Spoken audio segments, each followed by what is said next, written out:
My son bragged at dinner that real men pay their own bills, so I announced I was done paying his. When the school called about overdue tuition and the dealer called about the car, his wife learned who had been bankrolling their life. Then I repossessed their life. My name is Richard Hale. I am 72 years old. I am a widower and a grandfather. I built cabinets for 40 years, and my hands still look like it. I live alone in the same brick house where my wife and I raised our son. My days are steady. I walk early. I read the paper.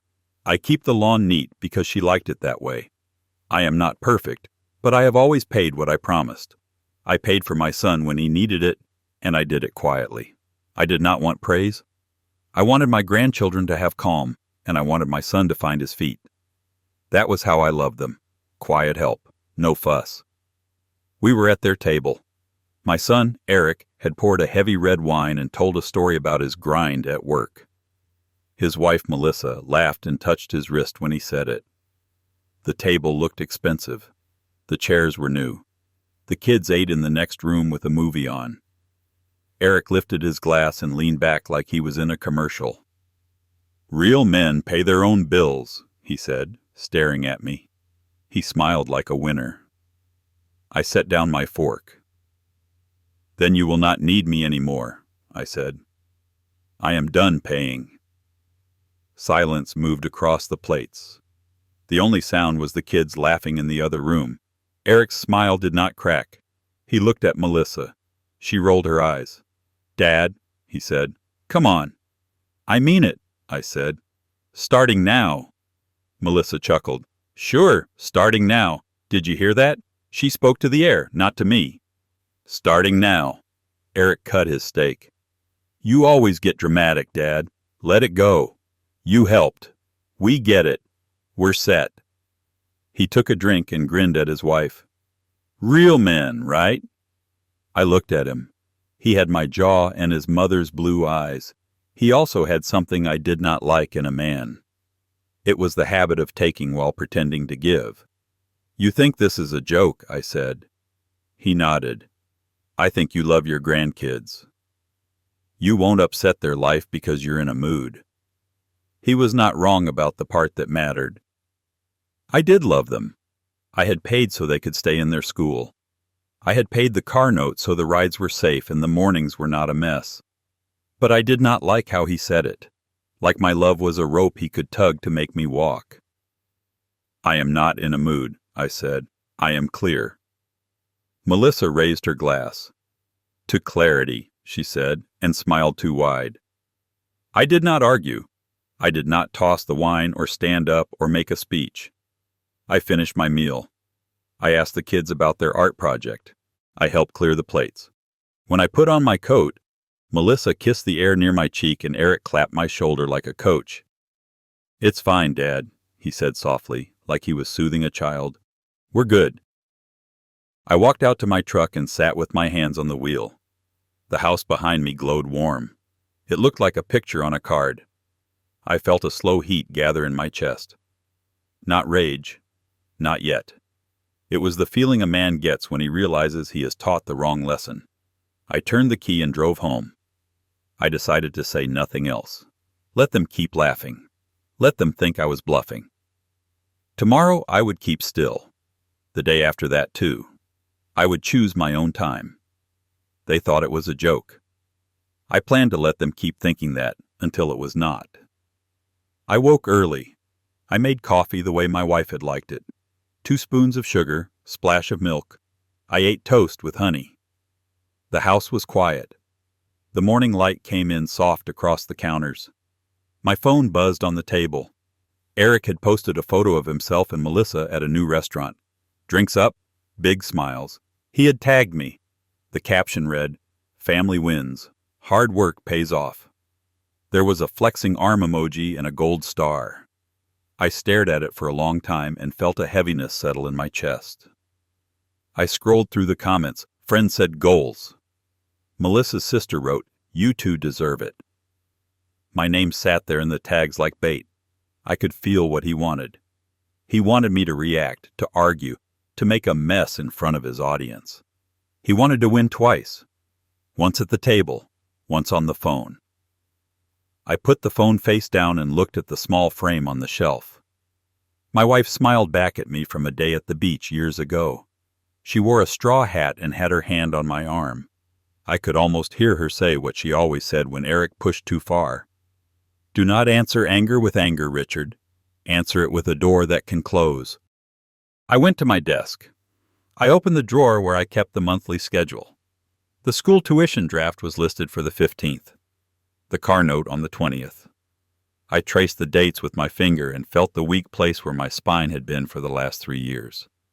I had taught my son that I would always fix it. I had kept the peace that way. I had hurt the truth that way. The phone buzzed again. Melissa had posted a slow-pan video of their kitchen island with takeout spread wide. "Late celebration," she wrote. The camera paused on the bottle of wine I had bought for my wife's birthday last year. They had taken it home from my house in a "you have so many, Dad" kind of way. Now it was open beside a candle.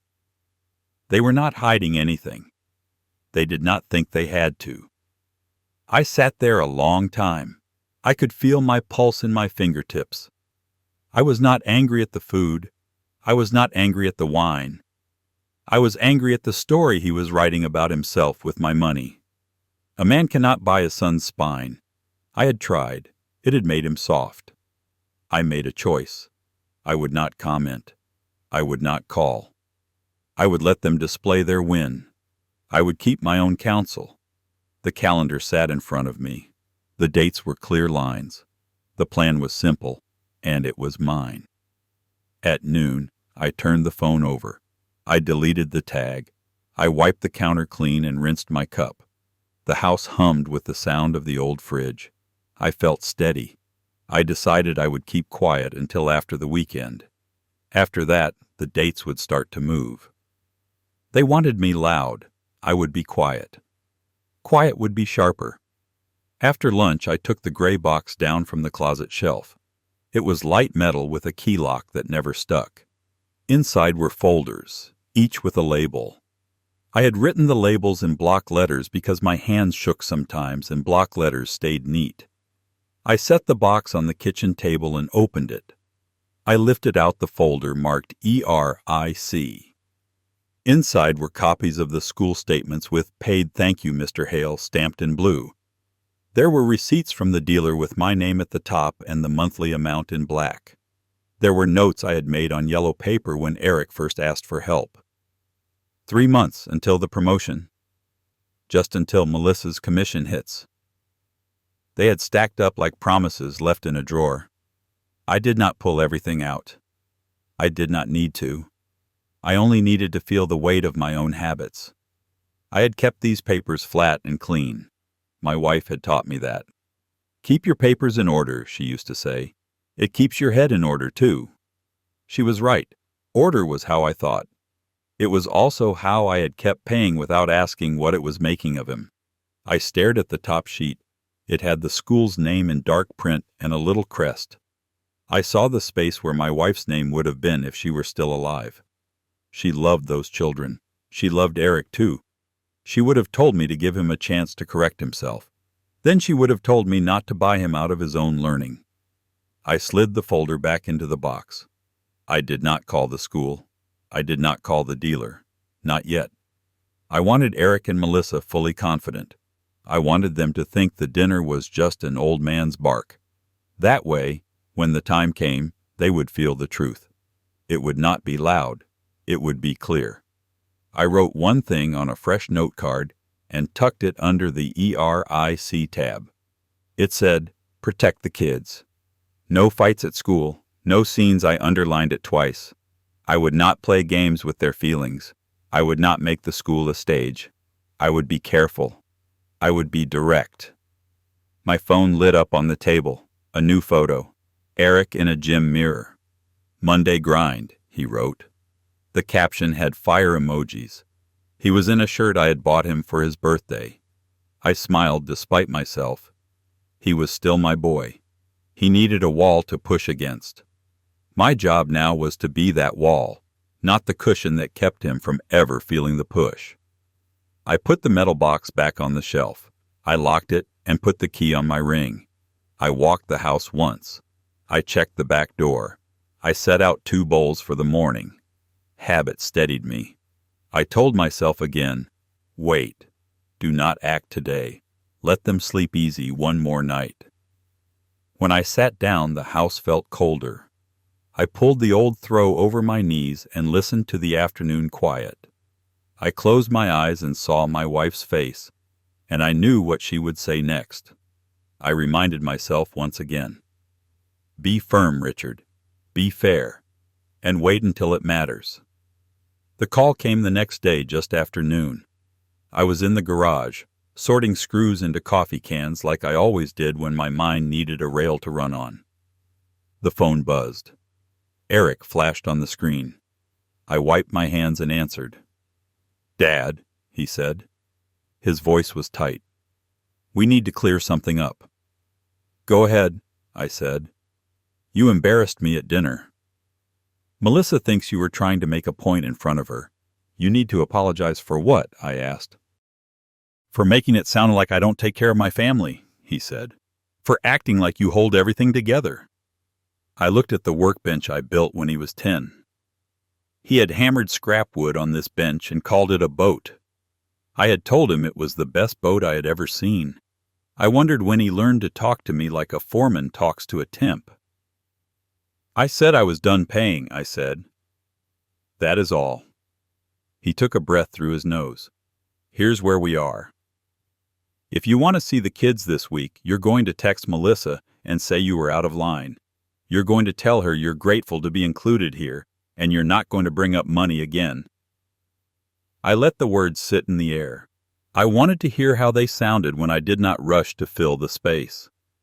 They sounded like a man who had gotten used to leaning on a wall and calling it his posture. Dad, he pushed. Are you hearing me? I hear you, I said. You have made your position clear. He laughed once. It was short and mean. Good. Then we can move on. Eric, I said, I will not be apologizing to Melissa. The silence on the line was quick and sharp. Then you don't see the kids this week, he said. Maybe next week if you've cooled off. I did not rise to it. I love them, I said. You know that. If you loved them, you wouldn't pull this, he said. You wouldn't threaten their stability. I am not threatening anything, I said. I am ending a habit that hurt you. He exhaled hard.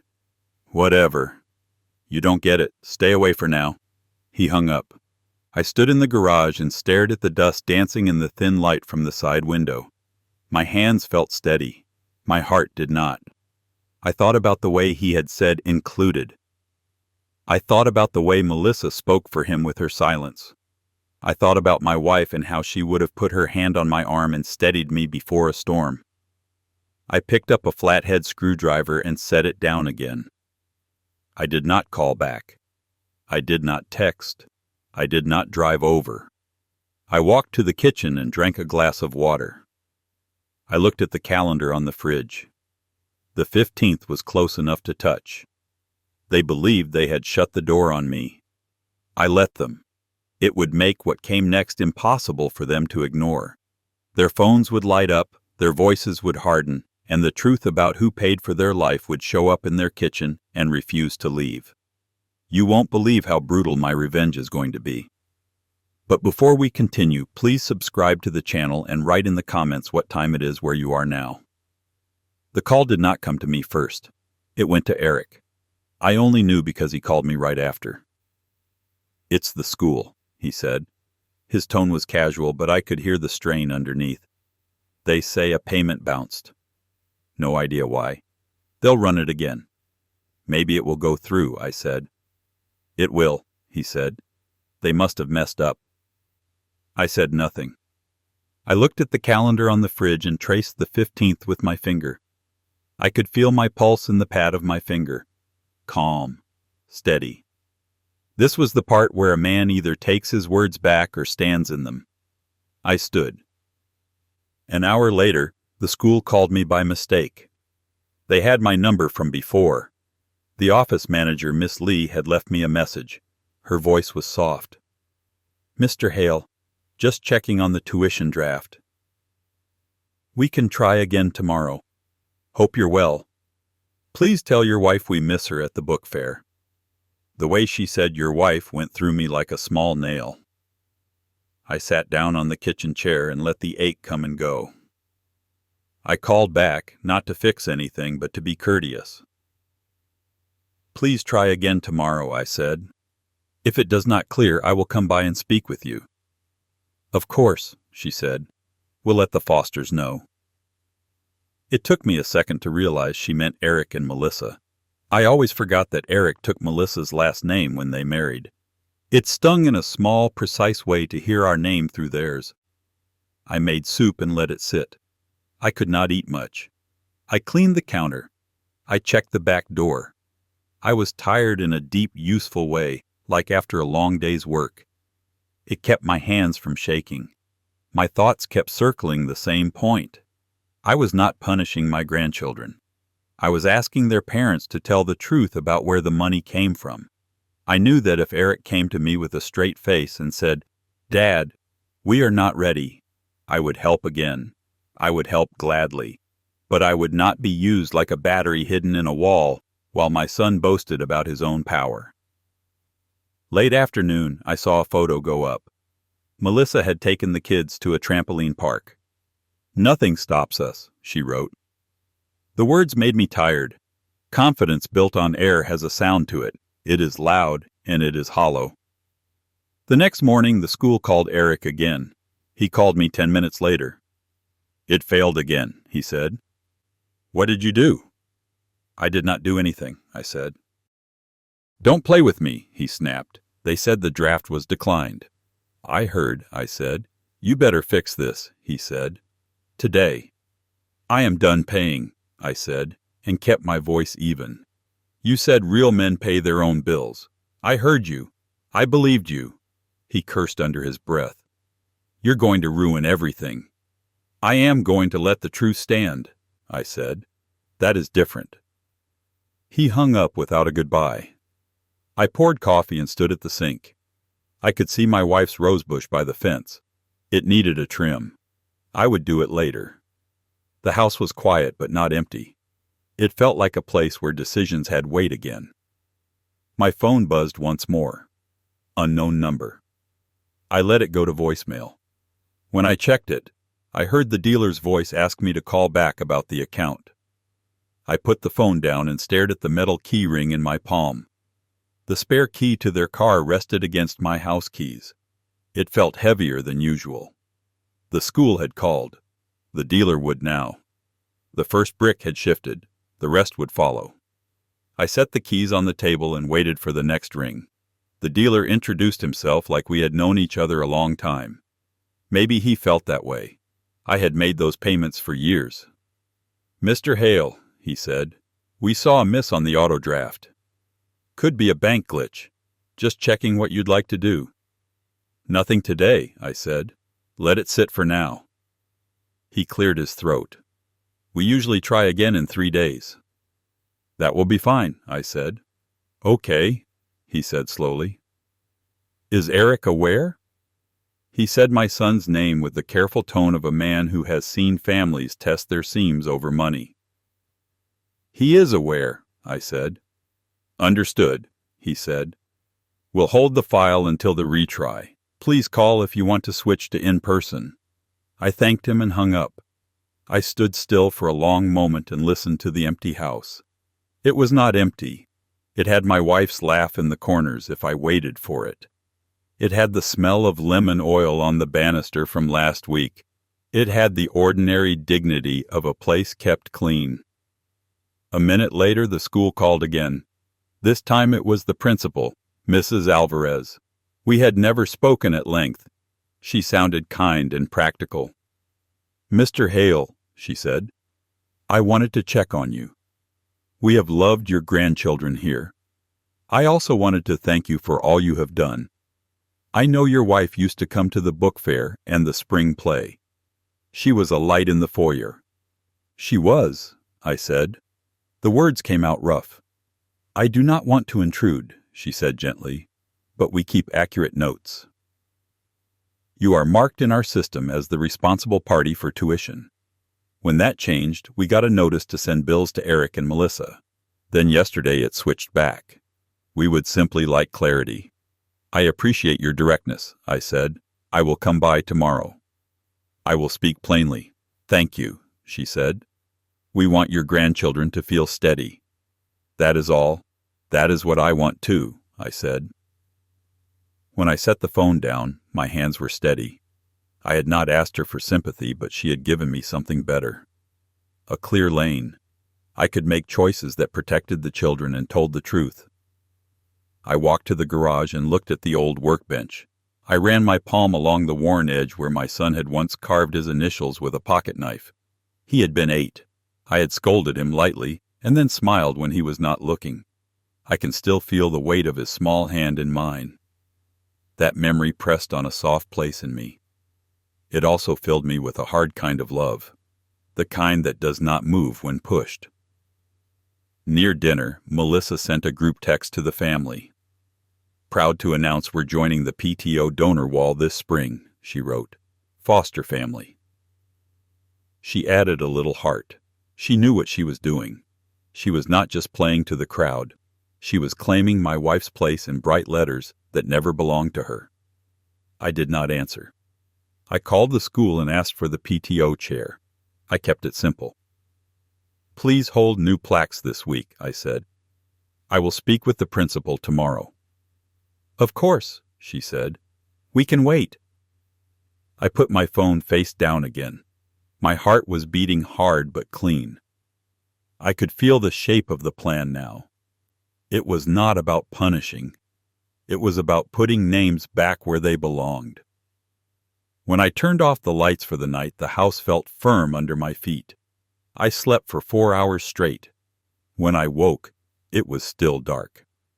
I lay there and listened to the quiet and told myself the same 2 words until I went back under. They moved fast. People who are afraid of losing control always do. By mid-morning, Eric called 3 times. I let the first 2 ring out. I answered the third. Dad, he said, not waiting for hello. We're at the dealer. We're swapping the car. Better deal. Lower payment. We won't need you involved. I see, I said. I looked at the spare key on my table. It caught the light. They're drawing up papers, he said. All good. Good luck, I said. He hesitated. They said something about the account being in your name. It's causing a hiccup. I heard, I said. Do what you think is right. He huffed. We're doing what's right for our family. I hope so, I said. He hung up before I could add anything. That was for the best. Some things have to sit in the open air without extra words. A few minutes later, my phone buzzed with a text from Melissa. It was a photo of a smiling salesman with his thumbs up. She had added, We're fine. I pulled on my jacket and went outside. The air had a bite to it. I clipped the roses back, 1 stem at a time. Simple work steadies the mind. Mine needed steadying. I could feel the old urge to fix it all gather in my chest. I pressed it down with care. Fixing had become the problem. At noon, the parent-teacher organization chair called me back. She had a bright voice. We received a name request this morning for the wall, she said. Melissa gave their family name. I understand, I said. Please hold plaques until Friday. That is my request. We can do that, she said. Is everything okay, Mr. Hale? It will be, I said. Thank you for asking. Across the street, my neighbor waved. He had been my friend for 20 years. He is the kind of man who notices without prying. He walked over to the fence. Everything all right, Richard? He asked. Rough patch, I said. Family. He nodded. That's the hard kind. It is, I said.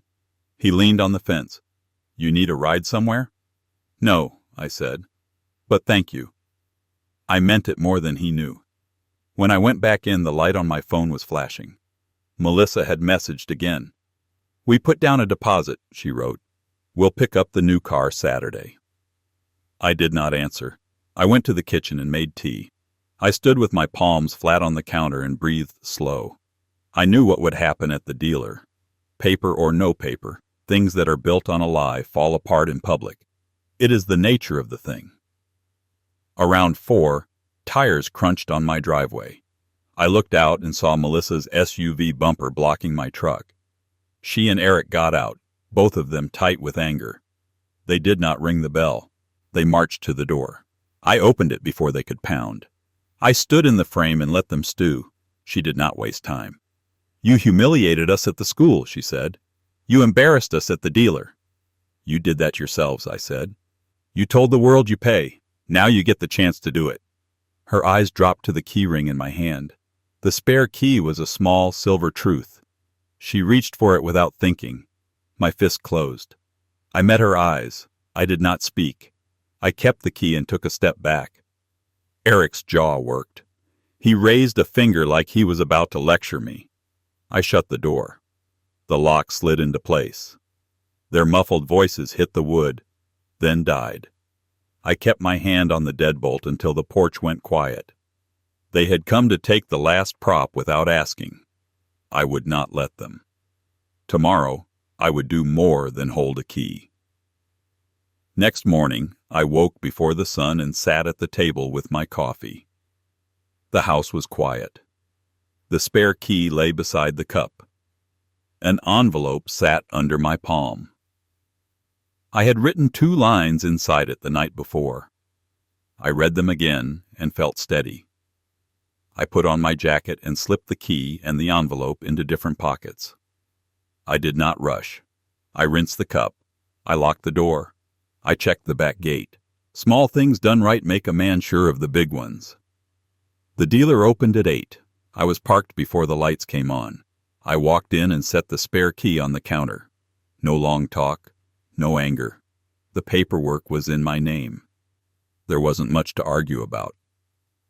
I told the manager to collect the car today. He looked at my face and did not argue. A flatbed pulled out of the service bay 10 minutes later. It turned left toward my son's street. I watched its taillights until they were small. I did not follow the truck. This was not a show. I got back in my own truck and drove to the school. The office smelled like pencil shavings and floor wax. The receptionist nodded and buzzed me in. I did not ask for a meeting. I set the envelope on the counter and said what needed saying in one breath. The tuition would be covered for the month. Calls about money would come to me. No plaques, no announcements, no drama for the children. The receptionist held my eyes and nodded once. She slid the envelope into a drawer and said she would let the principal know. I stepped back outside into cold air that woke the whole face. I stood there a minute and watched a line of second graders walk past in their winter coats. My granddaughter was not in that line. Different grade, different hour. But I saw her in the frame anyway, head down, clutching a book like it mattered more than anything. It did. That was the point of all this. I drove slow through town. The sky had gone bright and hard. My hands were calm on the wheel, no shaking, no second guesses. I had pulled the 2 levers I had, the car and the school. Not to hurt them, to tell the truth so it would stick. My phone buzzed again and again on the seat. I let it. The ring sounded small now. It could not move me. I turned onto my street and saw a neighbor's curtain twitch. People knew something was happening. Families send out noise when they crack. I hated that ours had to. I pulled into my drive and cut the engine. For a few breaths I just sat there and listened to the tick of the cooling metal and the wind in the maple. It felt like the pause after a hammer swings and before it lands. Then I saw it. My garage light was on. The door hung crooked on the tracks, open by a foot. The lock I always turned at night was thrown back. A strip of winter air slid under the gap and into the dark. I stepped out of the truck and stood still. I could hear something inside. Not the fridge out there, not the old mower settling. A small scrape, metal on wood. Then a muffled whisper that did not belong to my house. I looked down at my hands. They were steady. I took my key ring from my pocket and felt the empty space where the spare had been. I slid the house key forward with my thumb and closed my fingers around it until the edges pressed my skin. I walked toward the open garage, slow and straight, ready to finish what I had started. The garage smelled like oil. I flicked the wall switch. The light snapped on. Eric froze with my old canvas tool bag in his hands. Melissa stood behind him with her phone up like a shield. "What are you doing in my house?" I asked. "Borrowing," he said. He tried to make his voice light.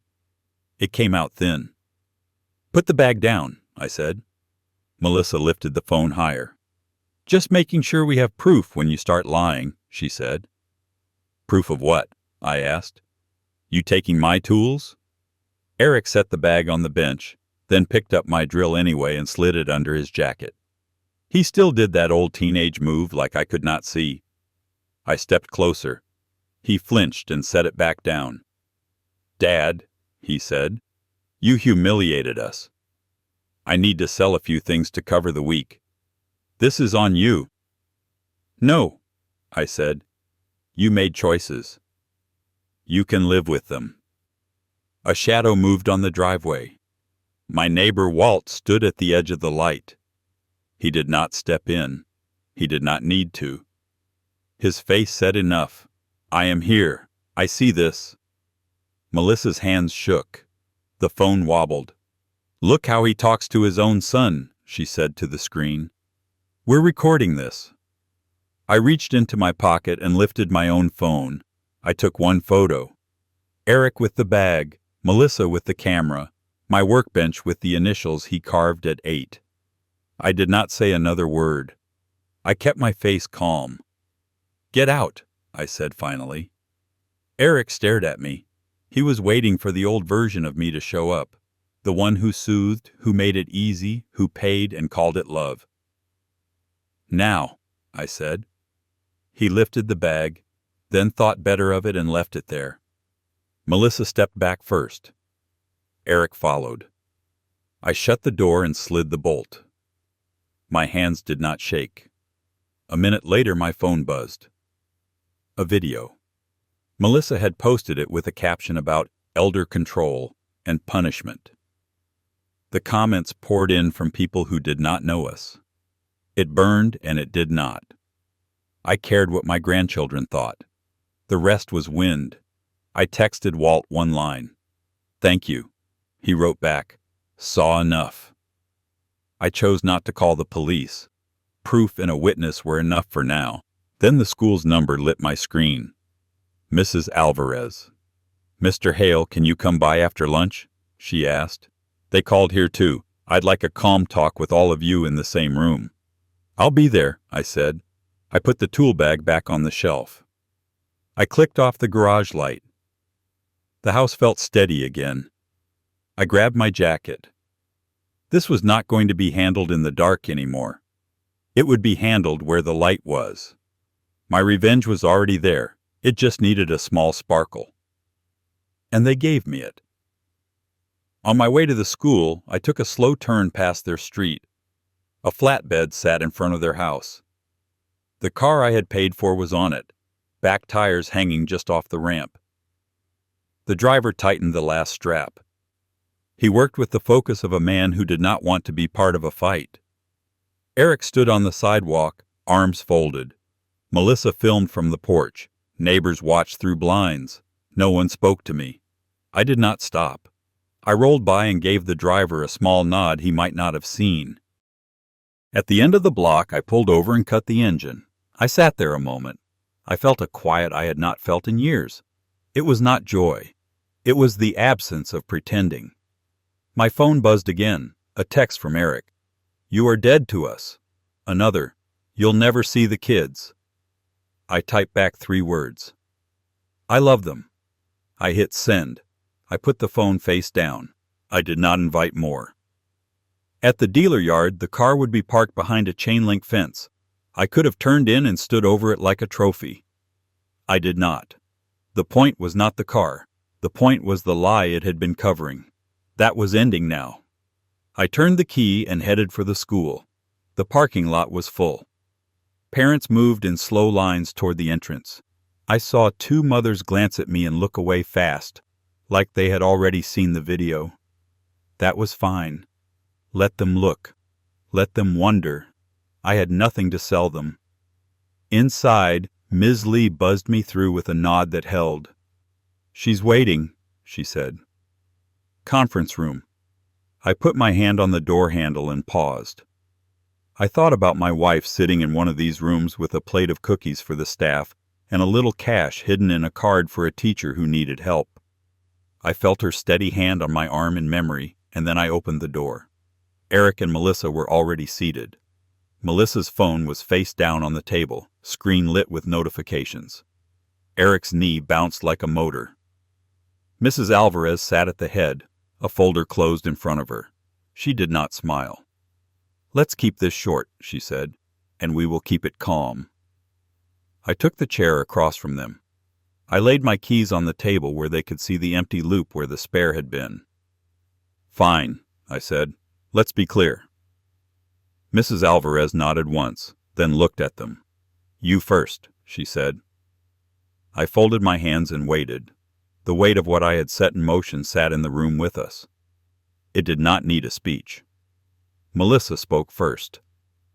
"He's controlling us," she said. "He embarrassed us." "He took our car." Mrs. Alvarez held up a hand. "We are not a court. We are a school. We care about two things, the children and the staff. Keep your words tight." Eric leaned forward. "He's using money to punish us." I kept my voice even. "I stopped paying for a life you said you were paying for." "I will not argue here. I am here for the children." Mrs. Alvarez looked at me. "Tuition?" "I will cover the month," I said, directly and quietly. "No plaques, no announcements. The office calls me for money matters. I will not discuss it with them." I tipped my head toward Eric and Melissa. Eric scoffed. "You want credit without credit." "I want the children steady," I said. "That's all." Melissa reached for her phone. "We're pulling them out," she said. "Today." Mrs. Alvarez's voice did not move. "That is your choice." "But we will not release children in the middle of a school day because adults are angry. Pickups do not change until morning forms are signed. We will not be used as a weapon." Silence settled. Eric's knee stopped bouncing. I looked at both of them. "Do not call here to yell," I said. "Do not drag my name through the office. If you do, I stop. If you want help, you ask me like grown people. If you do not, you do not hear from me at all." Melissa smiled without humor. "You think you hold all the cards." "I don't," I said. "I hold myself." "That is enough." Mrs. Alvarez closed her folder. "We are done," she said. "Mr. Hale, thank you. Eric and Melissa, please step into the hall before you leave." We stood. The chair legs scraped the floor. I picked up my keys. Melissa shot me a look that could have cut a softer man. Eric kept his eyes on the door. In the hall, I heard Melissa whisper, "We'll make him pay." Eric said nothing. I stepped out into the parking lot. The air felt sharp and honest. My phone buzzed again. A neighbor had sent me a link. Eric had listed my lawn tools for sale on a marketplace page, photos taken in my garage. I stared at the screen. I felt the old anger push at my ribs. I set it down. I got in my truck. I started the engine. If they wanted a last fight on my ground, they were going to get one. I drove straight home. The garage door was closed this time. I checked the lock. I checked the side gate. I walked the fence line like a man checking his crops before a storm. Everything held. Inside, I set a cardboard box on the floor and put every item of theirs I still had into it. Melissa's scarf, Eric's old jacket, a charger. The small things they left on purpose to make every place theirs. I taped the box and carried it to the porch. I wrote a note in thick black ink and set it on top.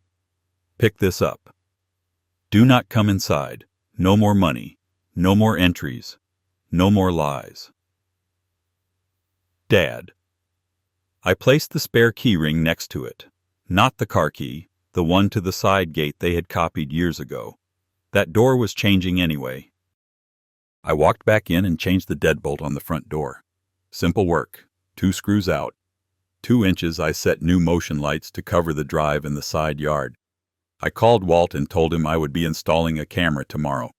He said he would watch tonight. Then I sat in the chair by the window and waited. The waiting was not passive, it was a stand. The first car pulled up near sunset. Melissa's sister. She took the box and the note without looking at the house. She read the note by the mailbox, tore it in half, then left. That was fine. The words had done their job. She had carried them away. My phone buzzed. A new post. Melissa had written a long story about an abusive parent and financial blackmail. She had tagged people we both knew. The photos of my tools sat right below it with prices. I texted one line to her number. "Remove the photos. Those are mine." She wrote back fast. "Prove it." I took a picture of my initials burned into the wooden handle of the big spade. I sent it. No lecture, no heat. The listing vanished 2 minutes later. Headlights washed across my wall. Tires crunched. Doors slammed. Voices rose. Not neighbors this time. They had come themselves. The knock was not a knock. It was a demand. I stood and opened the door halfway. The chain held the gap. Eric's face was tight and red. Melissa stood behind him, arms locked over her chest. "Give back the car," Eric said. "Set the school back to the way it was. Or you never see the kids." "No," I said. "You don't get to use them like that." Melissa leaned in. "You think you're the hero," she said. "You're just a sad old man with keys." "I'm a grandfather who's done being quiet," I said. "I'm done paying for a story that isn't true." Eric jabbed a finger at the gap. "Open the door." "We're not leaving until you fix this." I kept my hand on the chain. "Not tonight," I said. "You can be angry in your own house." He glanced at the porch camera box sitting unopened on the table by the entry. He smiled in a way that used to work on me. "Gonna film us now? Going to play victim?" "I'm going to be clear," I said. "Last chance," he said. "Car, tuition, key." "Last chance," I said back. "Tell the truth. Ask for help like a man. Or do it on your own." We stared at each other through the chain. The porch light buzzed. A moth banged once against the glass. He took a step back. "You're dead to us," he said again. He wanted it to land harder than it did. "I'm alive to myself," I said. Melissa lifted her phone. "Say goodbye then," she said. "Goodbye," I said, and slid the door shut. Their voices flared and faded on the porch. Footsteps, a car door, an engine. Silence came back and sat down like it meant to stay. I locked the new deadbolt. I set the camera box on the desk for the morning. I stood by the window and watched the street until it emptied out. My phone buzzed one last time. A message from Mrs. Alvarez. "We had a difficult call from Melissa tonight. We ended it. We will document it. The children are welcome in class tomorrow." I wrote 1 page in thick black ink. I kept it simple. No more money, no keys, no entry, no shouting at the school. All talk in writing and only about the children. I signed my name and folded it once. Walt watched from his porch while I walked it to their door in daylight. I rang the bell and set the letter down. I did not wait. I turned and walked home. Inside, I called the places I had once called to help. I ended every automatic draft tied to their life. Utilities, cards, and little things that had turned into big drains because I was afraid to say no. The calls were short. "End it today," I said. I crossed off each one on a notepad until the page was full of lines. My phone buzzed. A text from Eric. "We need to talk in person." I sent 1 line back. "Read the letter." He wrote again. "You're making a mistake." I put the phone face down and let the screen go dark. At dusk, Mrs. Alvarez sent a message. They called again and raised their voices, she wrote. We ended the call. Please come by at 8. Bring your ID. They will be here. I stood at the window a long time and watched the street settle. I felt tired, but the good kind. The kind that comes when a man finally sets the load down and tells the world where his yard ends. The school hallway was warm and bright. Children's laughter drifted from a classroom. I wished my wife could have heard it. I signed in and walked to the small room by the office. Eric and Melissa were already there. They looked worn around the eyes. Mrs. Alvarez kept her voice level. We will be brief, she said. I spoke first. The children stay in class today. I will cover this month so they do not feel the shake. After that, you ask for help like adults, or you stand on your own. No more secrets. Melissa's jaw tightened. You're not the hero you think you are. I am not a hero, I said. I am a grandfather with a line. Eric stared at the table. He did not speak. He had always been louder when the world was easy. Mrs. Alvarez nodded once. We will not be a battlefield, she said. If you raise your voices at staff again, we end the call. If you drag your fight into the classroom, we ask you to leave. No one argued. Sometimes a boundary steals the words from a room. We stood. I turned to them. I love those children, I said. That does not mean you get my silence. Melissa tried to push past me in the doorway. I stepped aside. She whispered, You'll regret this. I let it pass through me and fall behind. Outside the air was clean. I walked to my truck and saw the dealer's flatbed turn down the far street, empty now. It looked like a period at the end of a loud sentence. That night they tried one more time. Tires paused at my curb. The motion light came on. Walt stepped out of his door. He did not say a word. The car rolled away. They were not used to being met with a wall that did not move. Morning brought a kind of quiet that felt earned. I installed the camera. I changed the code on the garage keypad. I set their last items on the porch in a second box. There was not much left that belonged to them here. I wanted it that way. I sent one last message to both of them. No money, no keys, no entry, no talk at my door. If you need to discuss the children, use this number. If you insult or threaten, I stop reading. Melissa replied with a long paragraph about shame and control. I did not answer. Eric sent a photo of an empty fridge. Think of your grandkids, he wrote. I did think of them. That was why I had stood up. By lunch, their posts were gone. A neighbor had commented under the video, I was there. That was enough. People quieted down. Noise does not like daylight. The dealer called once. The car is back in our lot, the man said. We'll reach out when there's news. I told him there was no need. He understood. At dusk, I walked the fence line. Walt leaned on the rail. How's the day? He asked. Honest, I said. He nodded. It shows. When I came inside, a small envelope was propped against my door. My name was on the front in crayon. Inside was a folded note from my granddaughter. A drawing of a book, a heart, and the words, Grandpa, will you read to my class on Friday? I sat down and held the paper like it was glass. Then I picked up my phone and texted the teacher. Yes, I wrote, I will be there. Some consequences harden a line.